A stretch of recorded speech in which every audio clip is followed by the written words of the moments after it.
Assalamualaikum warahmatullahi ta'ala wabarakatuh. Ila hadrati Sayyidina Rasulillah sallallahu alaihi wasallam, summa ila arwahi azwajihi wa dhurriyyatihi wa ashabihi wa tabi'in wa tabi'in lahum bi ihsan ila yaumiddin, summa ila arwahi anbiya'il mursalin wa awliya'illah salihin wal ulama'il 'amilin, ثم إلى أرواح مشائخنا ومعلمنا ولآبائنا ولأمهاتنا ولذوي الحقوق الواجبات علينا ولجميع المسلمين والمسلمات والمؤمنين والمؤمنات الأحياء منهم والأموات. الفاتحة. أعوذ بالله من الشيطان الرجيم. الحمد لله رب العالمين. إياك نعبد وإياك نستعين. صراط الذين أنعمت عليهم.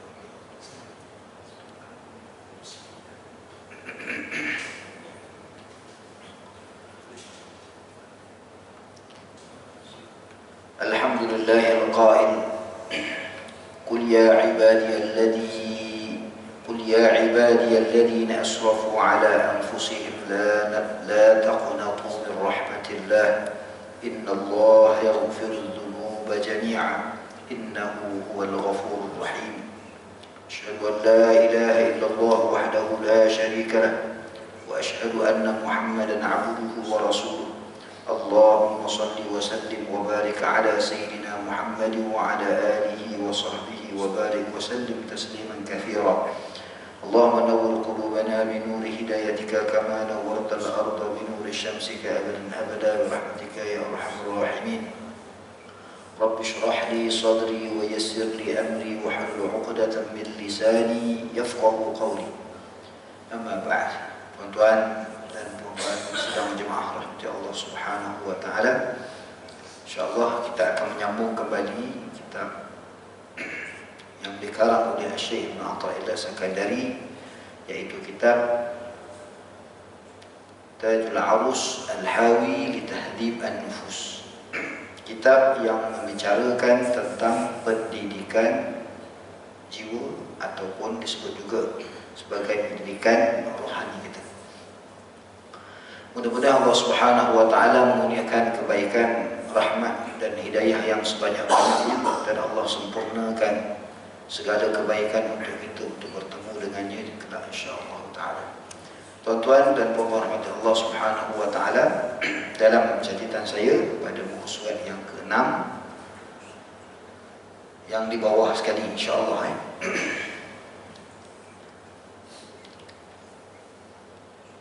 kata pengarang kitab ini, Syekh Ibn Atha'illah Sakandari, perbahasannya tetap dan masih lagi membincangkan tentang at-taubah, yakni berkaitan dengan perkara yang terkait dengan kembalinya kita kepada Allah Subhanahu wa taala, yang disebutkan sebagai dalam bahasa Arab kita panggil at-taubah. Sinonim dalam bila kita sebut tentang taubah ini ialah kita banyak istighfar kepada Allah dan juga kita banyak taubat dengan taubatan nasuha. Itu yang paling masyhur atau yang kita kenali dengan at-taubah. Namun banyak lagi ataupun pelbagai amalan-amalan dan ibadah yang lain juga secara umumnya apabila ia membawa kita untuk sedar kembali kepada Allah Subhanahu wa taala, itu juga dipanggil taubat secara umum, melakukan amal soleh. Kata pengarang ini, dan mengetahui ia bahawasanya hati itu membawa ia kepada yang jadi selamat atasnya, maka engkau salah akan dia dan engkau perbuat barang yang jadi binasa, dan mengetahui azab dan siksa orang yang berbuat maksiat, dan engkau perbuat maksiat dan dosa, dan engkau hadapkan kepada Tuhan engkau dengan maksiat. Ini keadaan orang yang melakukan maksiat ini sebelum daripada pembincangan ini, dia membicarakan tentang muraqabah. Bicara tentang muraqabah, yakni kesedaran rohani kita terhadap kembali hati kita kepada Allah. Biasanya dalam keadaan diri kita banyak dalam amal ibadah khususnya, kita banyak kembali kepada diri kita, bukan kembali kepada Tuhan, kepada Allah. Semua amal ibadat kita banyaknya kebiasaan kita kembali pada diri kita. Kita lihat diri kita. Begitu juga dalam membentuk akhlak kita. Dalam kita bab kita meninggalkan maksiat yang kita lakukan, juga kita banyak kembali pada diri kita. Kalau kita sedar, kalau kita muraqabah, ataupun kalau kita muhasabah, maka dengan muraqabah membawa satu amalan menyedarkan diri kita, meningkatkan kesedaran rohani kita terhadap kembali kepada Allah. Ini sangat penting.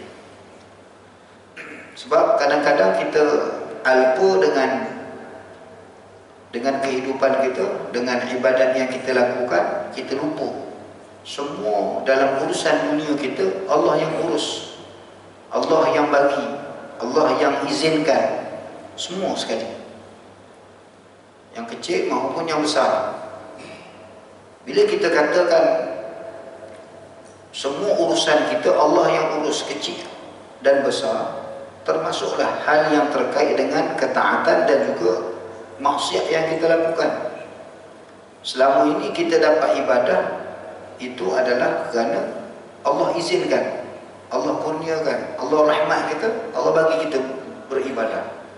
Kita nampak mungkin sebab ilmu kita, mungkin kita tampak sebab ada peluang kita nak beribadat. Kerana aku sihat, kerana aku ada ilmu, kerana aku begitu dan begini, kita rasa kita. Tetapi sebenarnya Allah. Begitu juga hal terkait dengan berlakunya maksiat. Berlakunya maksiat. Kalau kita fikir secara logik itu, dah tentu para Nabi dan para Rasul yang maksum. Nabi dan Rasul maksum, tak pernah buat dosa. Tapi dalam sejarah yang kita tahu, kenapa Nabi Adam buat kesilapan? Adakah ia berbuat dosa atau sebaliknya? Dan peristiwa Nabi Adam itu menjadi panduan kepada kita. Dan panduannya sangat jelas, iaitu Allah nak bagi tahu peristiwa yang pertama, kesalahan pertama lah, kalau boleh kita katakan, kesalahan Adam. Kesalahan itu kita nampak seolah-olah besar, tapi kita lupa. Kita nampak hanya pada kesalahan, kita tak lihat kepada apa yang Allah nak kurniakan setelah berlakunya kesalahan. Itu lebih besar. Ada hikmah di sebalik kesalahan yang dibuat oleh Nabi Adam itu. Hikmah yang paling besar adalah taubat. Taubat itulah menyebabnya Allah kasih dan sayang pada kita. Allah sebut dengan jelas, innallaha yuhibbut tawwabin wa yuhibbul mutatahhirin. Ini semua kita tahu bahawa Allah sayang orang yang bertaubat. Tapi kita terus beribadat. Betul lah tu, kita teruskan beribadat. Tapi kita tersilap faham, dalam ibadat kita sepatutnya ada taubat. Kerana yang kita faham, bila buat maksiat sahaja kita bertaubat. Ini satu kesilapan. Maka sebab itu peristiwa Nabi Adam itu peristiwa yang pertama sekali berlaku. Kerana apa? Nak bagi tahu kepada manusia bahawa yang terpenting dalam kehidupan kita adalah taubat dan kembali pada Allah dalam semua urusan hidup kita, sama ada dalam ketaatan maupun dalam maksiat, apatah lagi dalam maksiat. Maka sebab itu beruntung sangat bagi orang yang rasa dirinya banyak kelemahan dan kesilapan, banyak melakukan dosa, banyak melakukan kesalahan terhadap Allah Ta'ala. Itu sangat beruntung. Kenapa? Dia tak syok sendiri. Maka tuan-tuan, kalau kita lihat Nabi-Nabi yang lain, kita tak kata Nabi-Nabi dan para Rasul ini melakukan dosa, kita tak kata.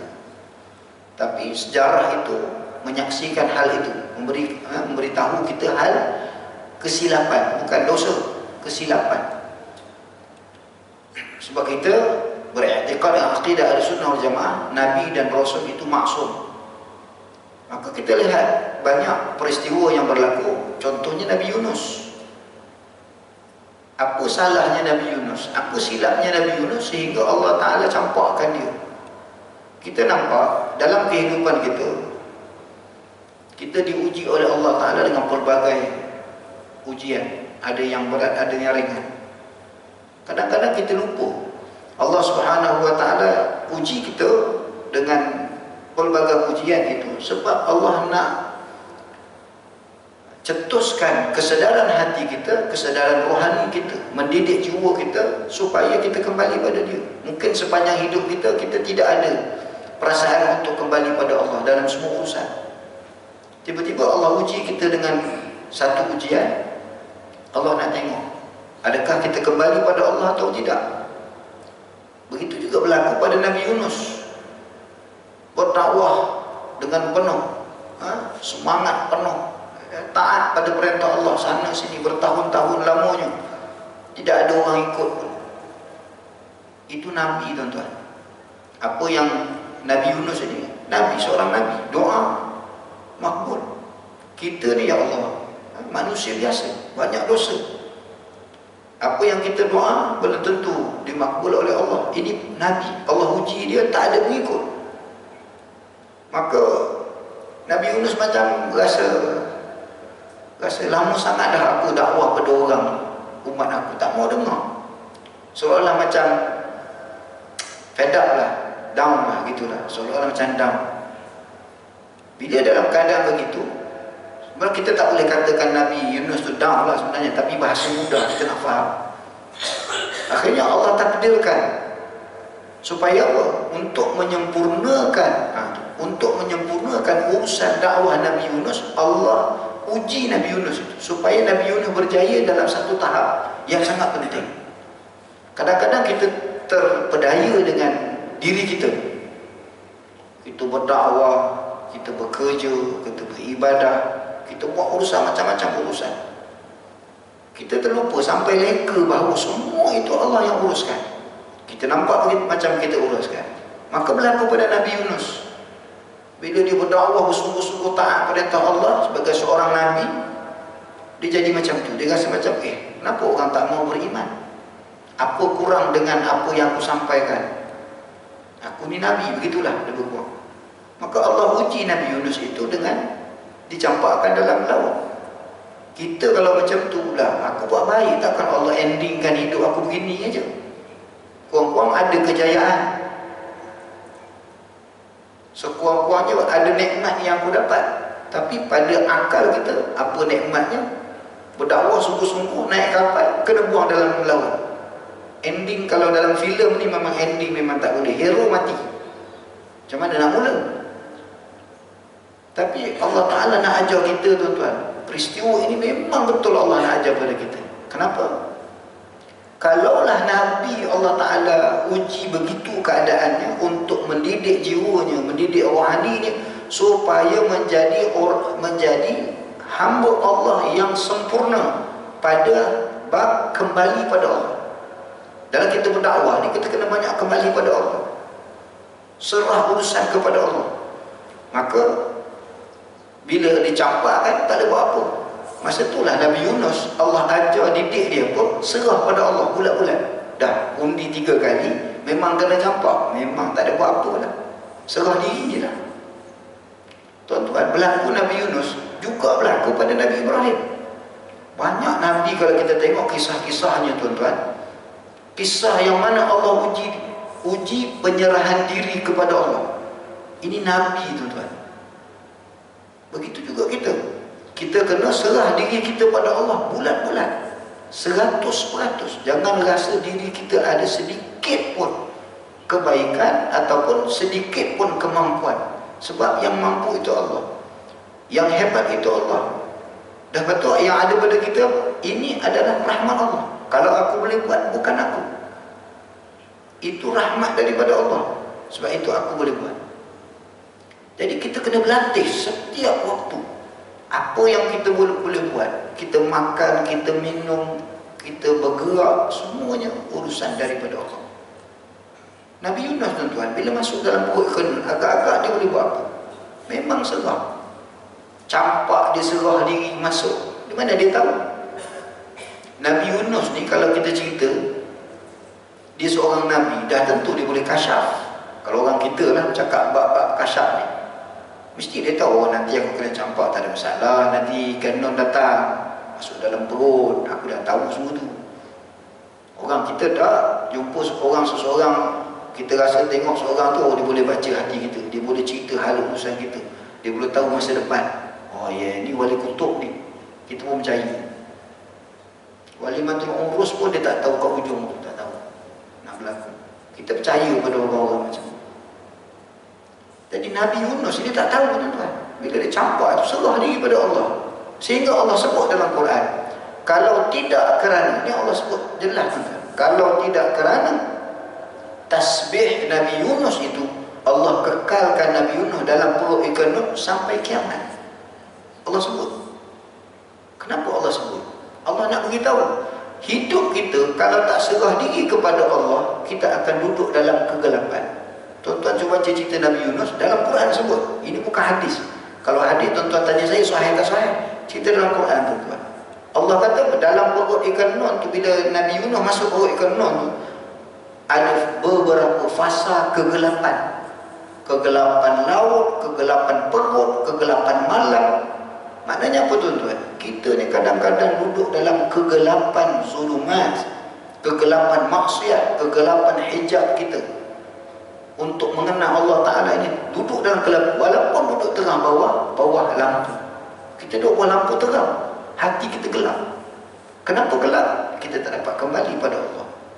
Kita rasa kita boleh ibadat, kita rasa macam terang, tapi ibadat kita tak membawa kita kepada Allah.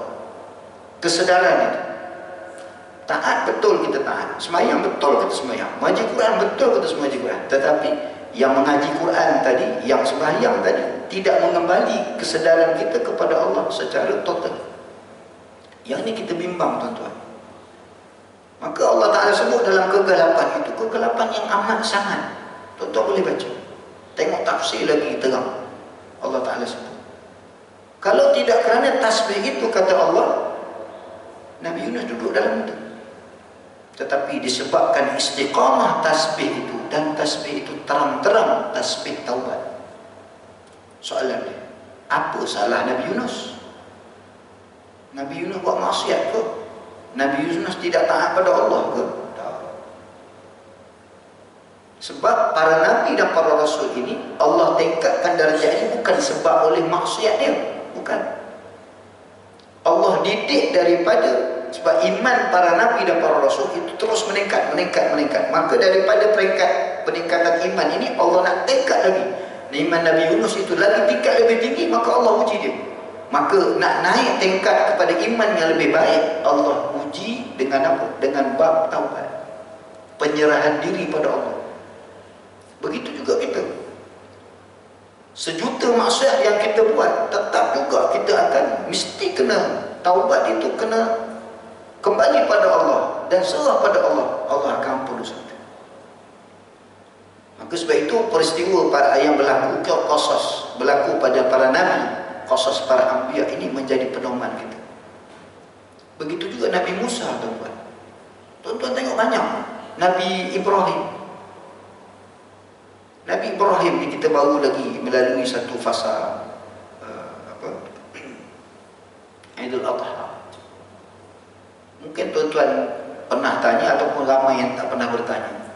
Soalan dia, kenapa Nabi Allah Ibrahim, Allah uji dia sembelih Nabi Ismail? Dalam banyak-banyak ujian, kita tengok ujian pada Nabi Ibrahim ni pelik. Bunuh manusia, sembelih anak dia sendiri. Kenapa tak sembelih binatang terus? Allah perintah sembelih Nabi. Inni ara fil manam an azbahuk fanzur ma tara. Wahai Ismail, aku tengok dalam mimpi aku, Allah perintahkan untuk sembelih kau. Tak sebut kambing ke unta. Dan ketika Nabi Ismail dah pegang kepala Nabi Ismail untuk sembelih, tak pula dikasyafkan, oh lepas ni tukar jadi kibas. Tak ada, tak tahu. Para nabi ni, kita dah sebut ulang banyak kali, nabi tak buat dosa. Tapi satu ketika Allah Ta'ala nak tingkatkan iman nabi-nabi ni, makin naik, makin naik, makin naik, makin tenang, makin baik. Tuan-tuan, ada peristiwa Nabi Ibrahim, banyak peristiwa dalam Quran tentang bab iman. Antaranya, selain daripada peristiwa Nabi Ismail, ialah peristiwa Nabi Ibrahim nak tengok Allah Ta'ala hidupkan, bagaimana Allah menghidupkan, bagaimana Allah mematikan. Itu ada sebut dalam Quran. Inni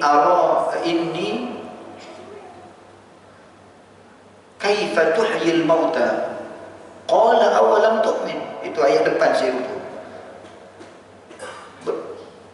Nabi Ibrahim tanya, ya Allah, aku nak tengok bagaimana kau menghidup. Kaifa tuhyil mauta, bagaimana kamu menghidupkan dan bagaimana kamu mematikan. Allah tu jawab, wahai Ibrahim, awalam tu'min, kau tak beriman kau? Ini berlaku tu dalam Quran. Awalam tu'min, adakah kamu tidak beriman wahai Nabi Ibrahim? Secara iman kita, Nabi Ibrahim tak beriman. Apa jawapan Nabi Ibrahim? Qala bala, tidak begitu. Tidak begitu wahai Allah.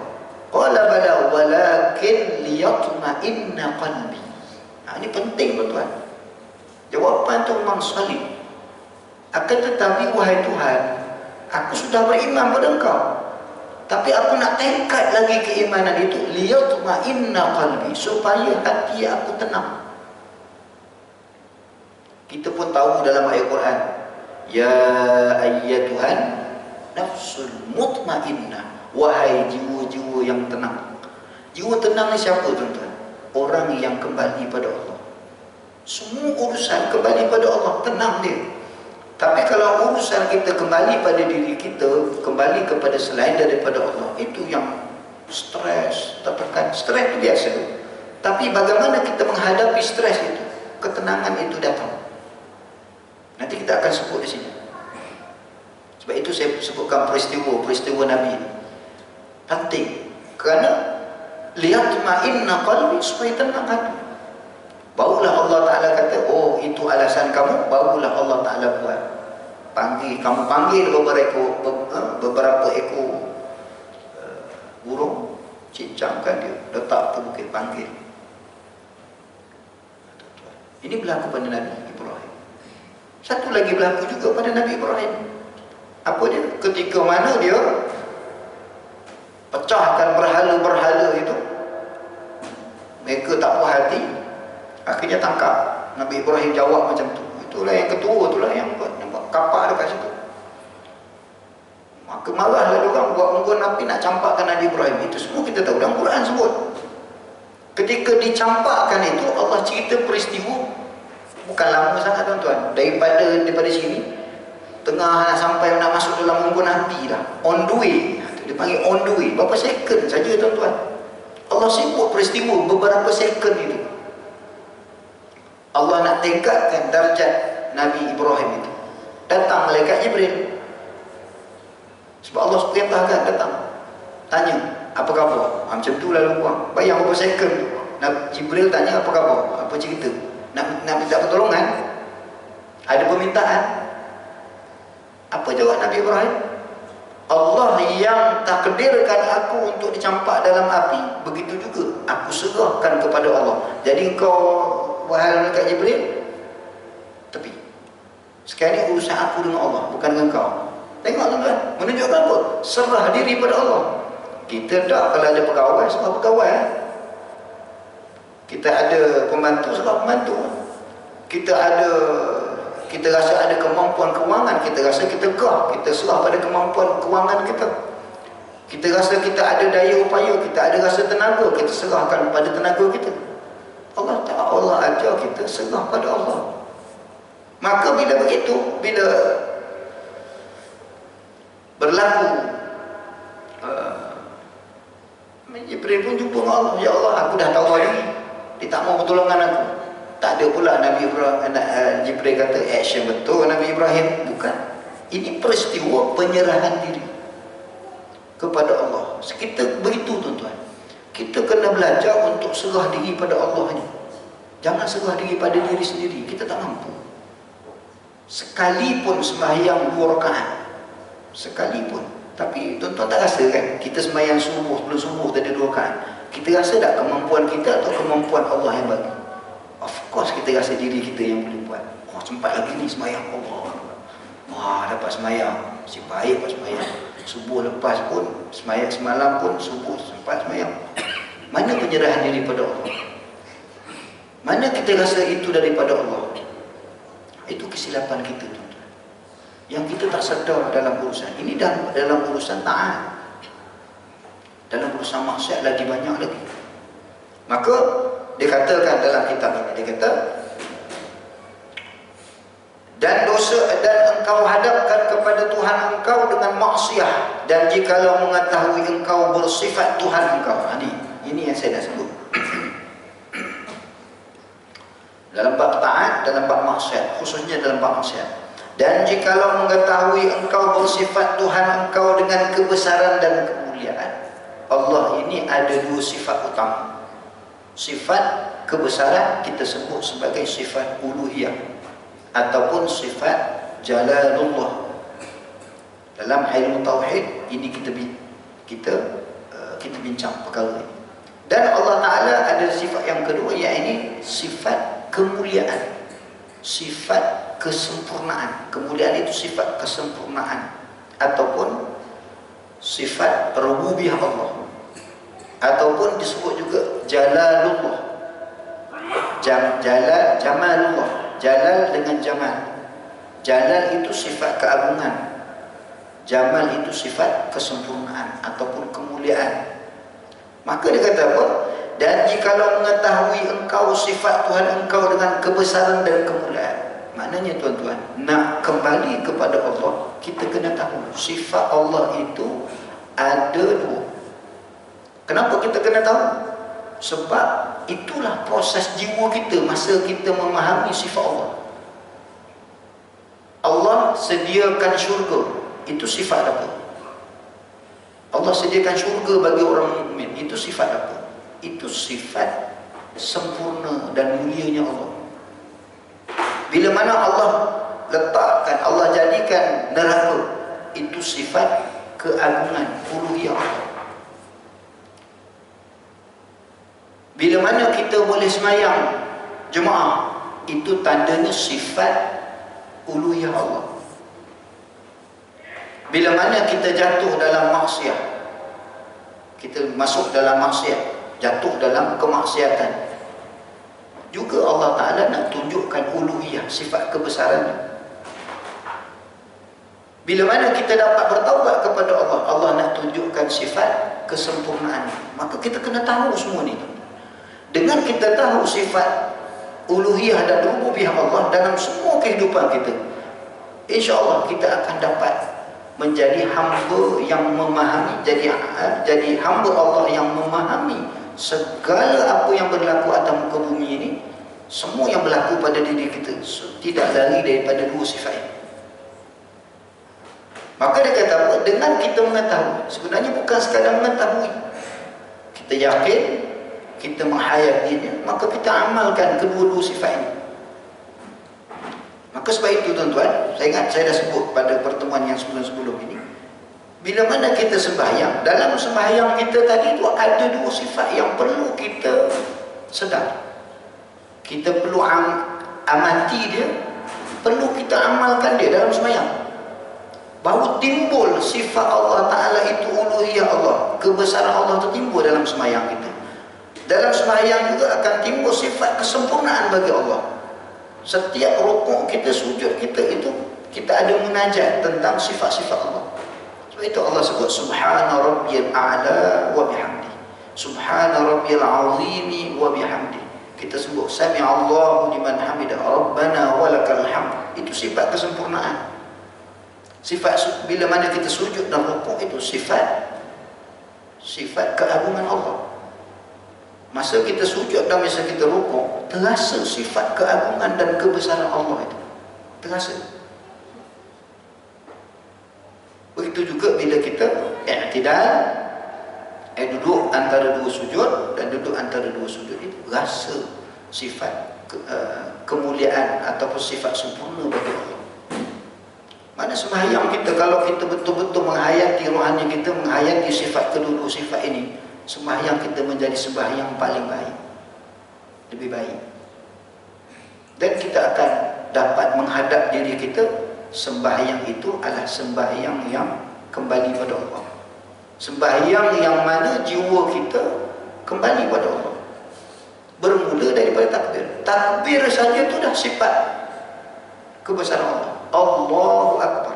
Al-Akbar itu salah satu sifat agung Allah. Maka bila kita rasa sifat keagungan Allah, Allahu Akbar, tidak ada yang besar melainkan Allah saja yang besar. Tidak ada yang agung melainkan Allah saja yang agung. Maka kita secara automatik dalam sembahyang kita tidak akan fikir selain daripada Allah. Tapi perkara ini perlu dilatih. Tidak semudah yang boleh kita fikirkan. Tapi sekurang-kurangnya ilmu sudah ada, kita berlatih dan berusaha dalam ibadah. Tak dapat banyak, sikit pun jadi. Yang penting ada usaha kita untuk dapat menghayati kedua-dua sifat Allah Ta'ala. Nescaya tiada engkau hadapkan dengan beberapa banyak maksiat. Bila kita faham dalam hidup kita ada dua sifat Allah, sifat uluhiyah dan rububiyah.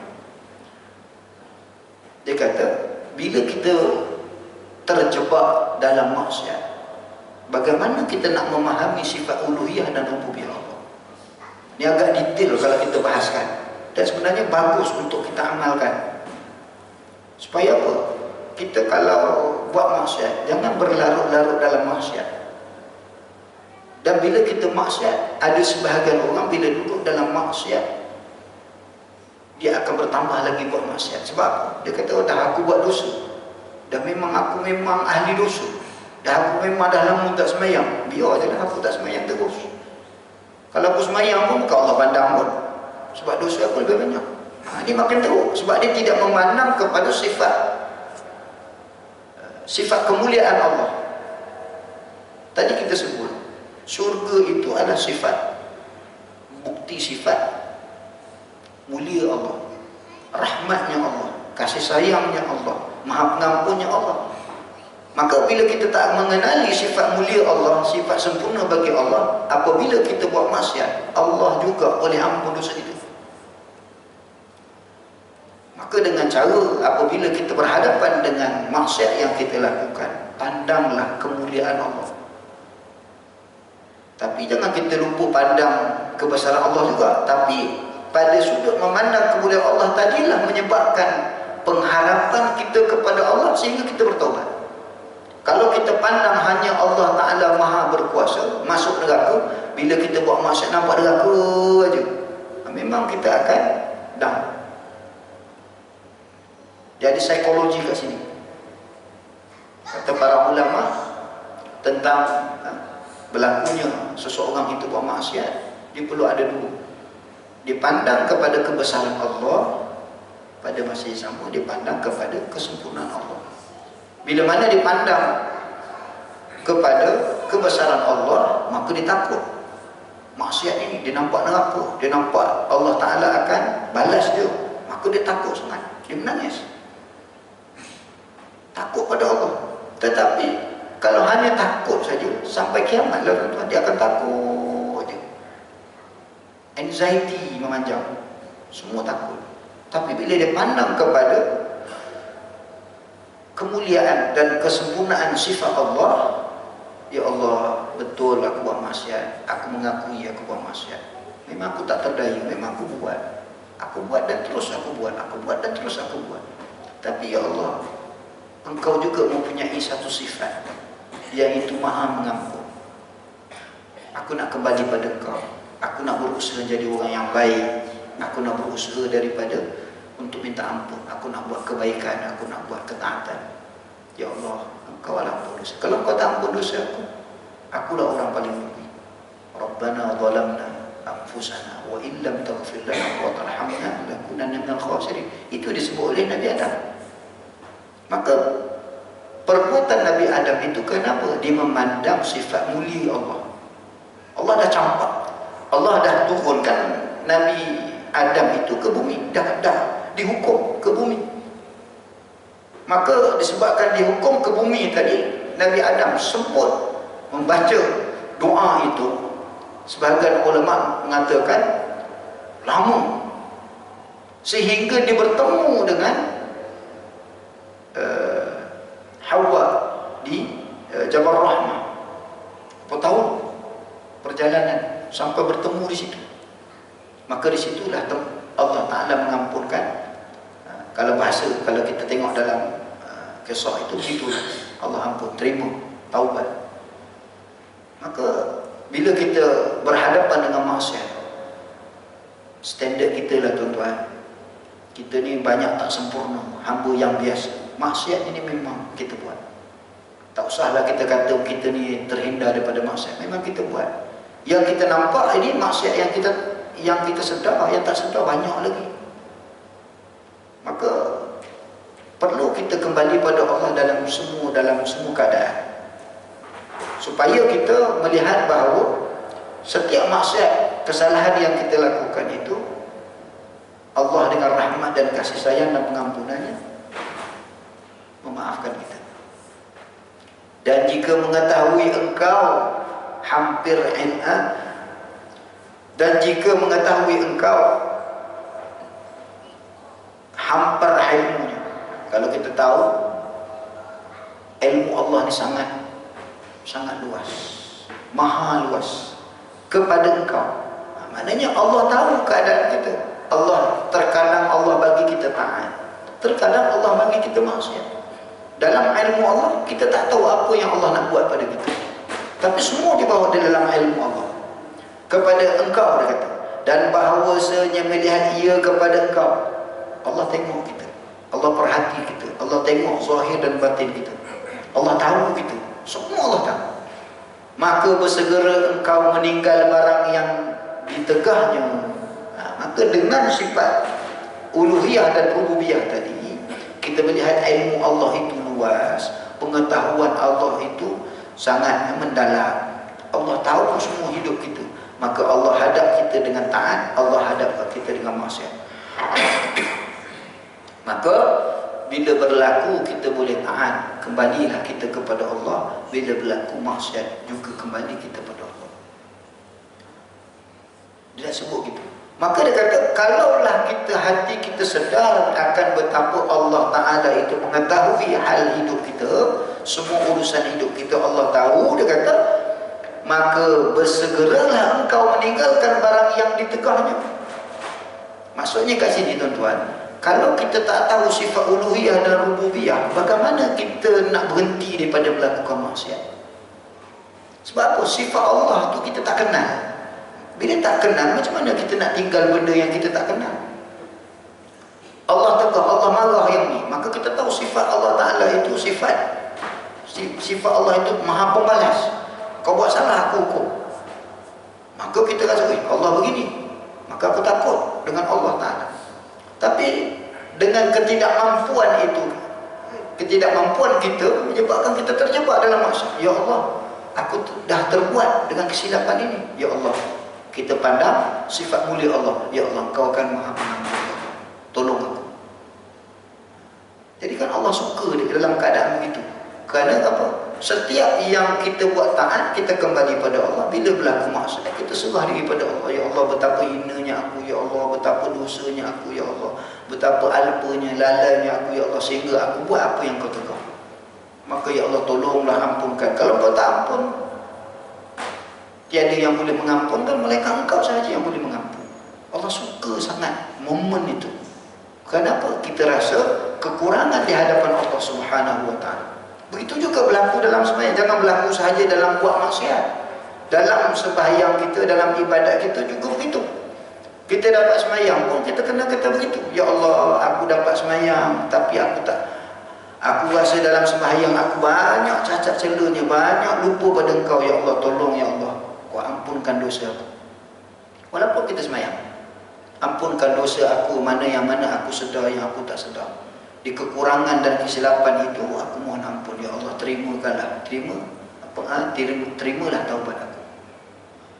Maka dia kata, dan jika mengetahui engkau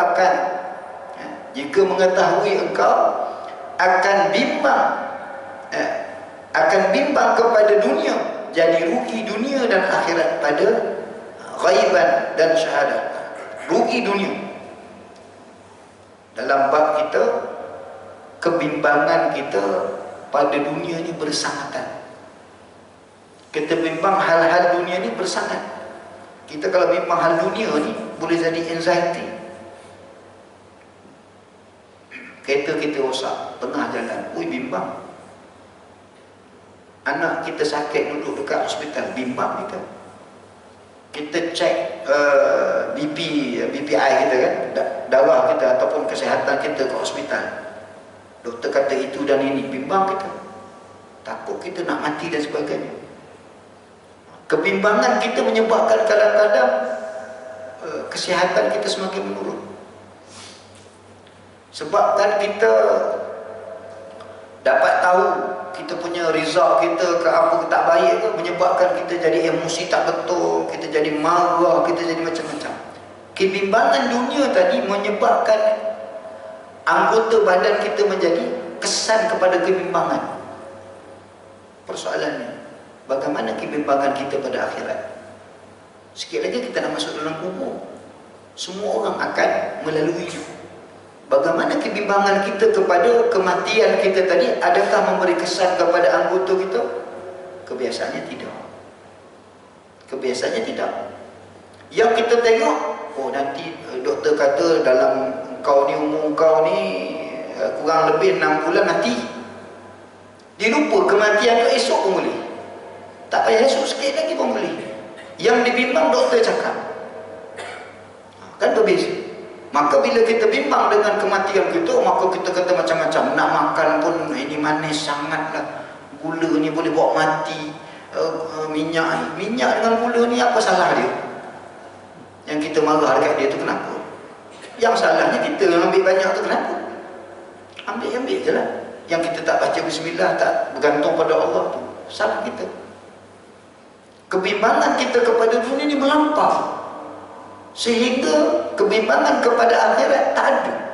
Sebab itu dia kata kebimbangan kepada akhirat itu ghaiban, hilang. Bila orang yang ada kebimbangan kepada akhirat, sembahyang dia begitu, dia mengambil berat. Bacaan Quran itu mengambil berat. Dia ambil berat sungguh. Sehingga sembahyang itu betul-betul kembali pada Allah. Setiap ucapan dalam sembahyang itu betul minta pada Allah, betul-betul munajat pada Allah. Rukuk itu sayang betul dia nak tinggal rukuk yang pertama untuk masuk rukuk yang kedua. Begitu juga sujud yang pertama sangat disayang nak ditinggalkan untuk sujud yang kedua. Begitu berhati dia. Kenapa? Kenapa dia tahu sembahyang ini, kalau kata Nabi SAW, ialah sembahyang muwadda'. Sembahyang kita buat tadi kita anggap seperti sembahyang yang terakhir, tapi hanya sebutan sajalah. Pak Imam kata, tuan-tuan, istawu sufufakum fa inna taswiyatus sufuf min iqamatis solat. Kita lurus, bukan main lagi lurus. Dan Imam kata, sembahyanglah kamu seperti sembahyang muwadda', sembahyang yang terakhir sekali. Kita sembahyang akhir ni. Tapi begitulah kita buat, esok, lusa akan datang macam tu. Langsung tidak ada peningkatan keimanan dan kembali kita kepada Allah dalam setiap sembahyang. Sedangkan kita diajar setiap rukuk kita, sujud kita, iktidal kita, setiap pergerakan dalam sembahyang tadi, penghayatan kita kepada Allah itu semakin bertambah sepatutnya. Kerana bila bertambahnya kita penghayatan kita kepada Allah, akan menyebabkan sembahyang kita itu sembahyang yang muwaddi'. Maka sebab itu dia kata, barang siapa, dia kata, jadi rugi dunia dan akhirat pada seorang itu sekira mana dia mengutamakan hanya kepada dunia, kebimbangan. Sebab itu dalam sembahyang kita masih fikir pasal dunia. Nanti lepas ni nak sarapan apa? Lama lambat ustaz pun tak habis lagi ni. Biasanya karipap dah habis ni waktu ni. Habis lah. Begitulah. Kebimbangan dunia kita sehingga menyebabkan kita jadi takut. kepada urusan kita. Sedangkan Allah dah urus kita 60 tahun lepas. Allah urus kita daripada kita lahir sampai sekarang. Tapi kenapa esok masih kita rasa diri kita nak urus diri kita? Kita masih nak rasa semua kita buat. Kenapa?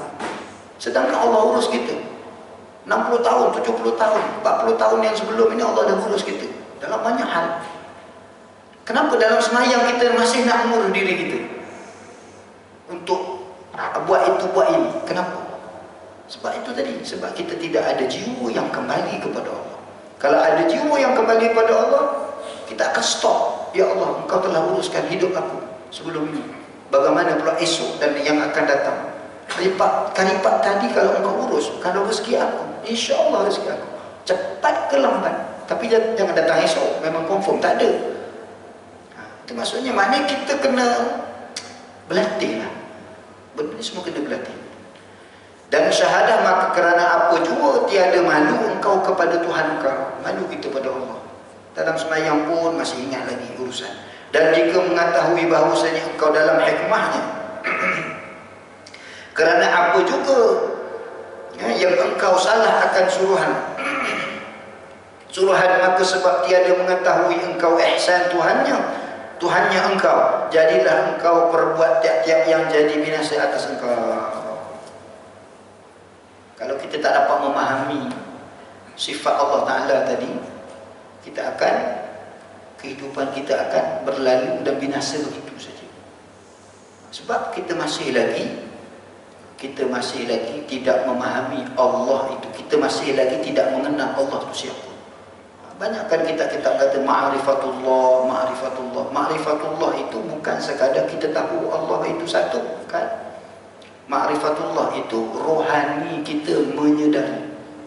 Rohani kita sedar yang sangat tinggi bahawa Allah itu mempunyai dua sifat.